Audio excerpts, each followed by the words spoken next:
Hello, guys. Welcome in to Rover Sports. This is going to be a synopsis-driven review of the New York Football Giants, and I'm excited to take you guys through this journey. I'm excited to break down everything that I believe is transpiring with the New York Giants, with the franchise, and I am here today to try to sort out everything that I believe is going on, and you guys can agree, you guys can disagree. This is going to be a fun journey. This is kind of a video that I've been thinking about a lot. The New York Giants, for me, I think about the Giants when I'm driving into work. I think about the New York Giants when before I go to sleep. I think about the Giants almost all the time and the path. And this game against Chicago was so fascinating in so many different areas. I mean, we can talk about how they almost blew the game, the onside kick issues, not guarding Tariq Cohen at all, letting Chase Daniels lob passes to Tariq Cohen. But the thing that was so incredible was at the end of the first half, the New York Giants, the fan base, and everybody, if you just ended that game after one half, I literally thought that Kyle Lauletta had a chance to start the second half of that game.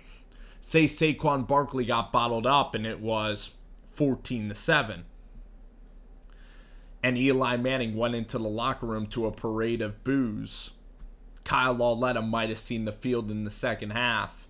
Eli Manning might have just been taken from us just like that. The Eli era might have been over. Instead, Eli Manning bounced back in the second half. He had a cleaner second half of football. He was hitting the tight ends when he had to. He made throws to Sterling Shepard. He almost hit the game winner to Sterling Shepard. What I am going to say about Eli Manning is that was the most important half that he's maybe played in maybe his entire career. If the Giants keep him next year, if they go on a playoff run next year, because that second half against Chicago might have bought in Eli Manning a lot of rope. It's not more important than the Super Bowl halves, but it was a pretty damn important half because Eli Manning was almost pulled in that football game last week. He played a terrible first half. It was a great defense in Chicago, but he was reckless with the football. There was no momentum at all. People were turning on him. I was looking at the live streams. I know the pulse of the fans. What's so interesting about this season, as I fetch my water here, what's so interesting about this season to me is that at 1-7 to the Washington Redskins, I looked at Pat Shurmur as a failure. I looked at Eli Manning, this whole experiment about bringing Eli Manning back. I looked at him as a failure. It was time to start Lauletta. This team absolutely sucks. It was hopeless. That Redskins game, I went to it. The stadium was dead. There was no energy. That Redskins team was mediocre, even with Alex Smith, okay? The Giants laid an egg there. The Giants went to Dallas, no offensive identity. They laid a complete egg. The New York Giants went to... they went home and played the Eagles. They had no offensive identity. That was a complete egg, okay? There were games this year. Jacksonville, the Eagles, the Saints, the Redskins. All the home games were shit. Okay, the Saints, all those games were terrible efforts by the team. No offensive capabilities at all. Eli Manning dropping back 38 times, throwing screen passes, getting absolutely killed back there in the pocket. The offensive line playing terribly. Eli continuing to play horrible football. Then we look at what happened in Carolina. The offense woke up in the second half, but it was sloppy. The Atlanta game, the defense got waxed for 400 yards, okay? The offense was okay in the second half. This is what I am going to say about the Giants and Pat Shurmur. It's amazing to me what the second half of the season did for the New York Giants and did for us as fans going forward, because now I think that there are some reasons to hope, okay? We played the 49ers, and we were, again, a little sloppy, but our offense was able to go high and low, high and low. Eli Manning, that 2-minute drill again, I think that pretty much saved his job, maybe. That you can point to that 2-minute drill, the touchdown pass to Sterling Shepard, the whole 2-minute drill, the penalties that we received, Saquon Barkley in the big play. We were able to win that game on the 2-minute drill. We came back then, and against Tampa Bay, we ran the football with Saquon Barkley. I think he got over 20 carries. He was unbelievable against Tampa Bay. Eli Manning went 17 for 18 passing the football. An amazing performance, an amazing football game. 38 points scored. The offense looked great. Pat Shurmur, the reason why we hired you is the offense.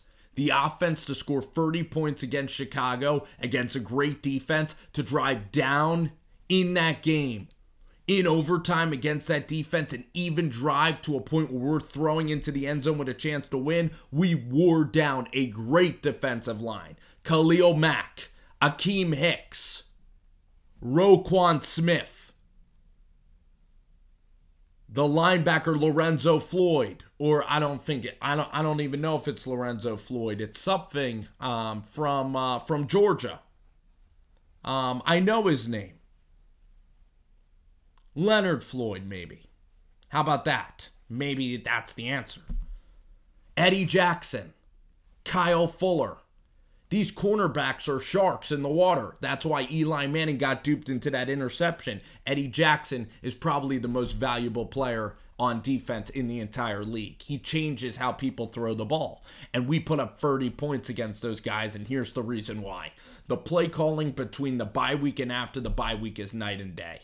Evan Ingram, get your non-blocking ass out of the lineup. We sent him gone, okay? We made him irrelevant in this league, okay? He can fit in the West Coast, he can fit in those up-tempo offenses with Sean McVay, where they're able to put Gerald Everett on the field, or Matt Nagy, where they are able to put, what's his name, Trey Burton. He's a Trey Burton, but Trey Burtons don't work in our system. They don't work in New York. They don't work for the Giants. We are a run-the-football team with a play-action bootleg offense. And the bootlegs go to Red Ellison. They go to possession receivers. Like there was a guy, Russell Shepard is a possession receiver, number 81, is a big guy. Corey Coleman returning kicks. Jamon Brown and Willie Hernandez, these players overnight are different players. Will Hernandez is figuring it out.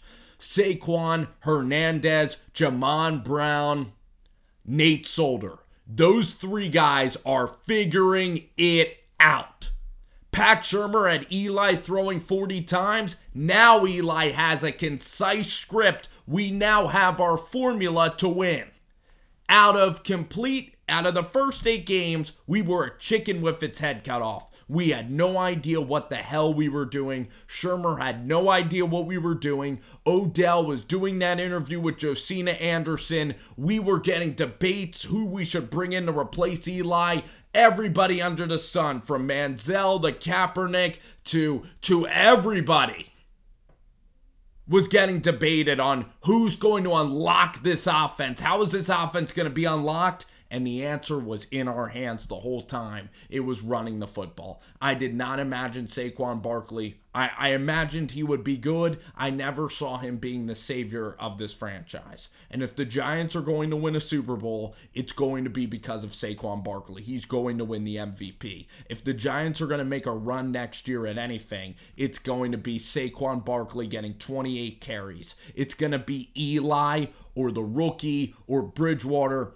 They need a pitch count of 30 throws maximum. If they go over 30 throws, we are in trouble. We are a run-the-ball team.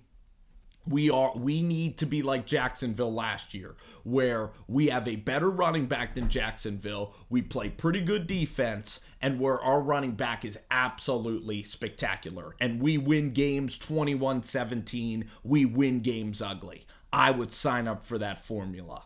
So what do I want to see from the last 4 weeks of the season? Why should we have hope for next year? What I want to see is us go down to Washington, pound the football, and absolutely drub Washington. with Mark Sanchez. I want it to be like the New York Jets game that we played Mark Sanchez that catapulted us to a world championship back in 2011 with Victor Cruz going 99 yards. I want our defense to hold Washington to 13. I want our offense to score 38. I'll take 38-13, completely crush the Washington Redskins, decapitate them, absolutely take them to the woodshed and hammer that game home. It's time for us to build up all this winning formula, all this recipe, the high of the Bears game, go into Washington playing a third-string quarterback and absolutely blow them the F out. That's what I want to see happen. I want to kill the Redskins. And then we have the Colts and the Tennessee Titans. We got to split those games. At the very worst, we are splitting those games. And then the Dallas Cowboys come in. The Cowboys with Dak Prescott, very similar to Chicago. They're a run-the-football team, have an excellent defense. The Dallas Cowboys might be very good in the playoffs. But coming to New York, that last game of the season, I picked the Cowboys to win the Super Bowl. It doesn't mean that the Giants cannot beat Dallas in a one-game scenario last game of the season. It does not mean that at all. I think the Giants get the win. I believe the Giants go 3-1. As much as I like the Titans, there's no way that Mariota is coming into New York. There's no way that the Giants are not beating Tennessee. After the Redskins game, we are beating the Tennessee Titans, eliminating them from the playoffs. We go to Indianapolis. Our linebackers will be tested there, okay? Andrew Luck in that dome is dangerous, okay? Our linebackers will get abused in Indianapolis, okay? He will be able to hit Eric Ebron. He will be able to hit T.Y. Hilton. He will be able to hit a lot of different receivers. Marlon Mack, whoever the hell he wants, Jack Doyle. Andrew Luck's a very good player. The areas that we need to assess next year is Landon Collins coming back. Can we trade Olivier Vernon and his big contract for a guy that barely plays football? Is Landon Collins a safety? I'd like to move him to a linebacker because I don't think he's a great guy in coverage. The Giants, to me, we have B.W. Webb, we have Sam Beal, and Janoris Jenkins. That is a fine group of cornerbacks. We need a safety. A guy, I'm not saying get Eddie Jackson, but we need a center fielder that's very, very good, okay? We need a guy that's great in coverage on the back end. So that's where we can go with the first, second pick in the draft, okay? The first or the second round pick. We need a great safety. Then with maybe the first pick, an elite level pass rusher. Maybe Devin White from LSU. I don't think Josh Allen is going to get to us at that point in the draft, and that's fine. We take like a Devin White. We take a Brian Burns from Florida State who is so fast. Brian Burns will be a perfect pick for the Giants to get that pass rush going. Then later in the draft, we look for a right tackle that is a decent right tackle. In the second round, you can absolutely find a right tackle because we have Nate Solder. We need a right tackle that won't completely suck, a guy that's good in pass protection, a guy that's decent. I'm not saying a bookend incredible tackle. I'm saying a serviceable tackle because the right tackle spot, look at Indianapolis's offensive line. You need your guards and your centers to be really good. Your tackles just can't really screw it up. Your blindside tackle is important. Of course, all positions are important. I'd like a good tackle. Then you can look for a center so that Spencer Pulley and the center can compete. So a tackle and a center because I like Jamon Brown. He's good enough to be a guard on our team. Will Hernandez and Nate Solder. So you continue to add depth to the offensive line. You have to add that depth for sure. You can have Chad Wheeler on the team next year as depth. Then we add some more defense. So we get the linebacker that can be multifaceted. We need a linebacker that can cover. We need the pass rush. But then you look at the offensive line, you look at Saquon Barkley, then another position I would target in the draft, I want a burner. I want a flyer. I want a Will Fuller. I want somebody that in the third or fourth round, like a D.D. Westbrook, is perfect. You can find D.D. Westbrooks, Hollywood Browns. I just want a guy that's a straight flyer, a Taylor Gabriel, a guy that's going to fly. Because when Odell Beckham gets double teamed, we need a guy that we can throw flyers to, a guy that can break open the game.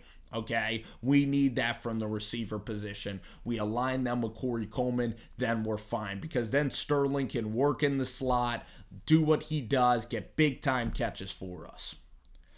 What is going to derail us next season is, can Odell Beckham accept not being the primary guy on this team? Because it's a Saquon Barkley-led football team.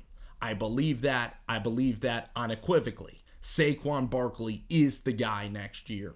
And Eli Manning, or whatever quarterback is playing next year, is going to have a pitch count on him. Now let's get to the reasons why the Giants should keep Eli Manning. The Giants should keep Eli Manning. I'm going to make an argument for and against. I'll start with against. The reason the Giants shouldn't keep Eli Manning is because Eli Manning is a quarterback that is immobile. He's not good at throwing the ball deep.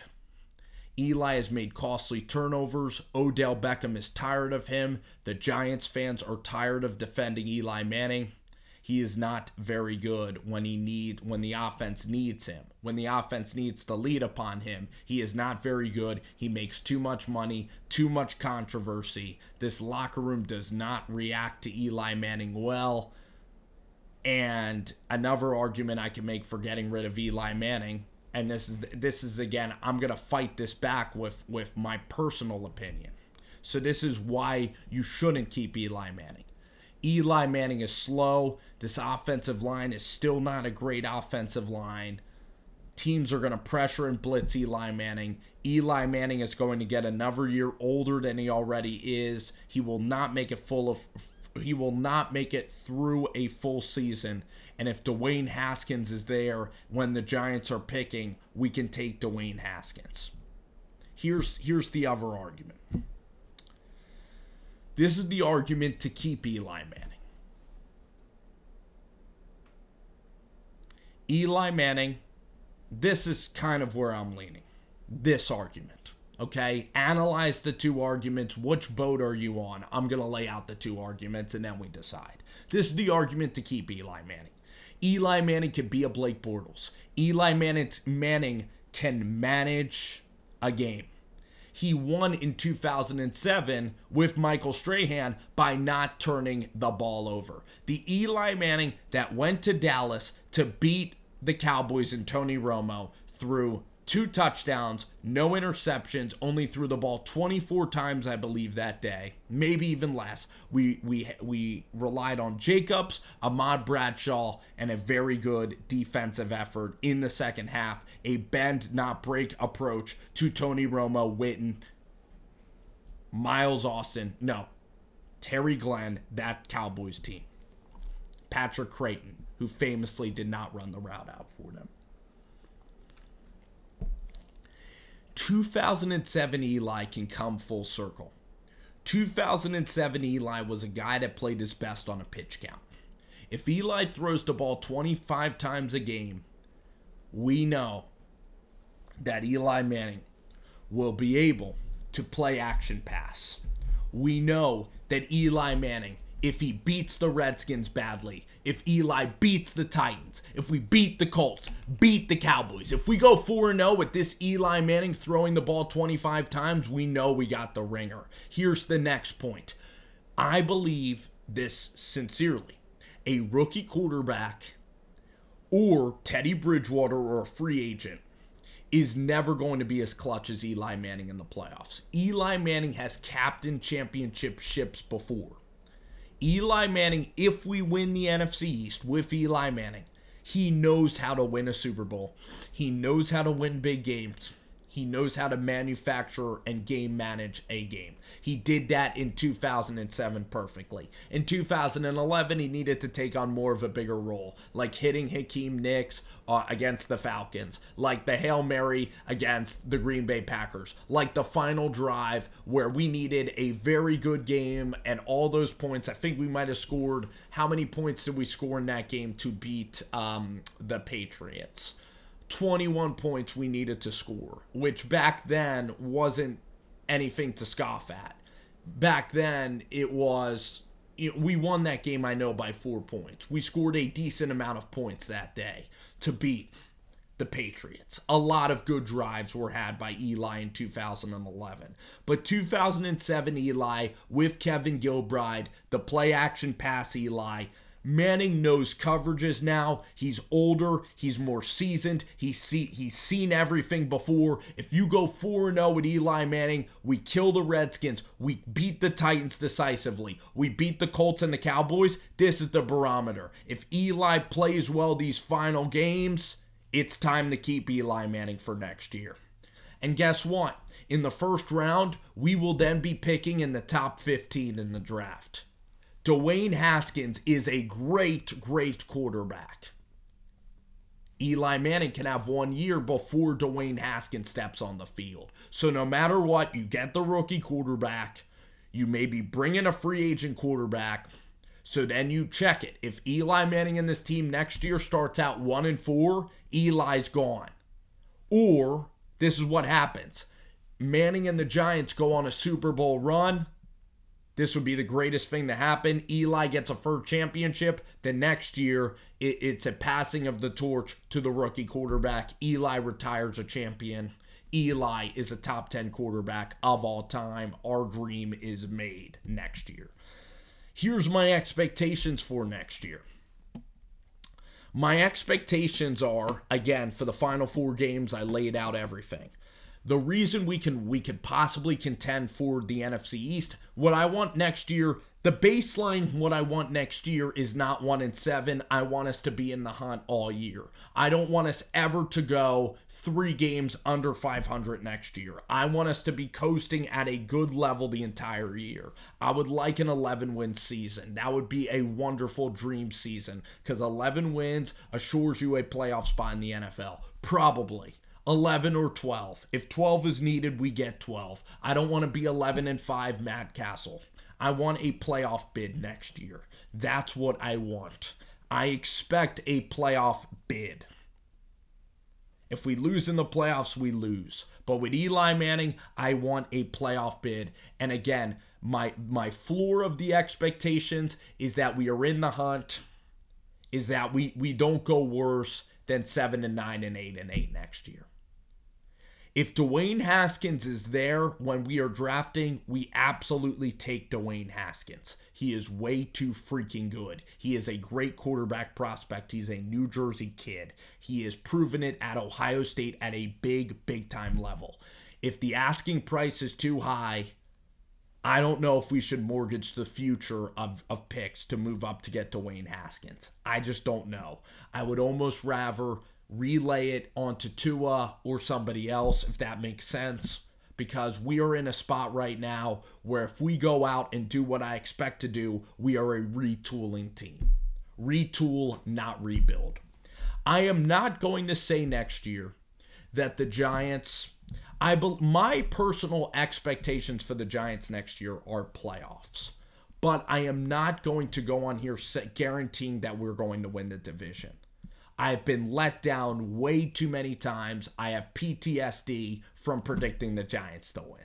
Okay? I'm like a guy that has been battered in war over and over again. With Ben McAdoo after 11-5, people said that we had the most talented team in the NFL coming back, that our offense would explode. It was a year from hell. I picked the Giants to win the East that year. I was dead wrong. The Eagles won the Super Bowl. This year, I said Pat Shurmur and this team would come in. We would have the talent. It was Eli Manning coming back. We were the best team in the NFC East. That's wrong. It's looking like the Cowboys are going to win the NFC East. But you look at the NFC East, you have a team in the Eagles that has aging defensive players, that has, injured players. Coaches have left. Running backs are hurt.